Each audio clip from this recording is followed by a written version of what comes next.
ಶಾಂತಿ ಅವರ ಹೆಸರಲ್ಲಿ insurance amount 2,12,00,000 check ರೂಪದಲ್ಲಿ ಸುಶಾಂತ್ ಮಂತ್ರ ತಗೊಂಡು ಹೋದ್ರಂತೆ.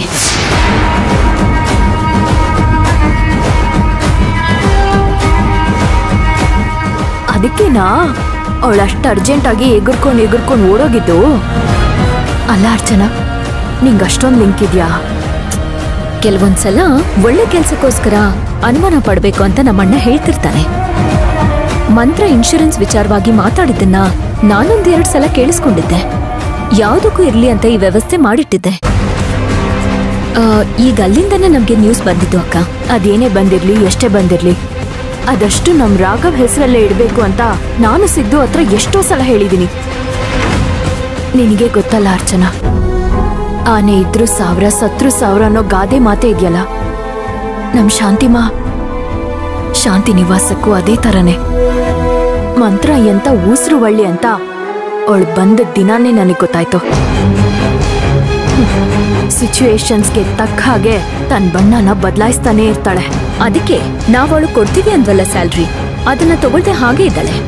ಎಸ್, ಅವಳಿವಾಗ ಹಣನ ಇಟ್ಕೊಂಡು ಏನ್ ಮಾಡ್ತಾಳೆ ಗೊತ್ತಾ? ನಮ್ಮ ಅಣ್ಣನ್ ಕೊಡ್ಬೇಕಾಗಿರೋ ಅಷ್ಟು ಹಣನು ಬಡ್ಡಿ ಸಮೇತ ಕೊಟ್ಟು ನನ್ನ ಹೆಸರಲ್ಲಿ ಮಾಡಿರೋ ಆಫೀಸ್ ಶೇರ್ ಎಲ್ಲ ವಾಪಸ್ ತಗೋ ಅಂತ ಸುಶಾಂತ್ ಹತ್ರ ಹೇಳ್ತಾಳೆ.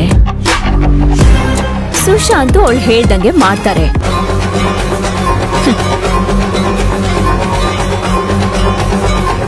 ನಾಳೆ ಈ ಸೀಟಲ್ ಕೂತು ಎಲ್ರ ಮೇಲೂ ಅಧಿಕಾರ ಚಲಾಯಿಸ್ಬೇಕು ಅಂತ ಕನ್ಸ್ ಕಾಣ್ತಿದ್ದಾಳ ಅವಳು.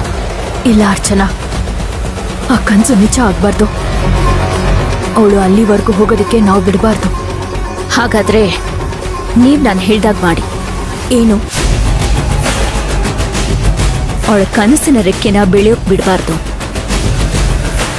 ರೆಕ್ಕೆ ಬೆಳೀತು ಅಂದ್ರೆ ಅವಳು ಹಾರಾಡೋದನ್ನ ಯಾರ ಕೈಲೂ ತಪ್ಪಿಸೋದಕ್ಕಾಗೋದಿಲ್ಲ.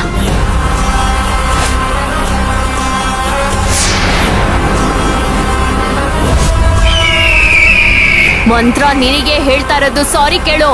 ಇಷ್ಟೊತ್ವರೆಗೂ ಇವ್ರು ಎಲ್ರೂ ಇದನ್ನೇ ಹೇಳಿದ್ದು.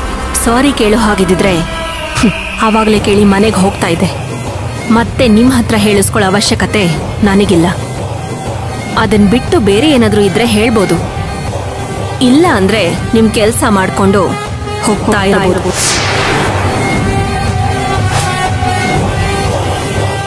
ಅಕ್ಕ ಪ್ಲೀಸ್, ನಾನು ಹೇಳೋದನ್ನ ಮೊದಲು ಮಾಡಿ.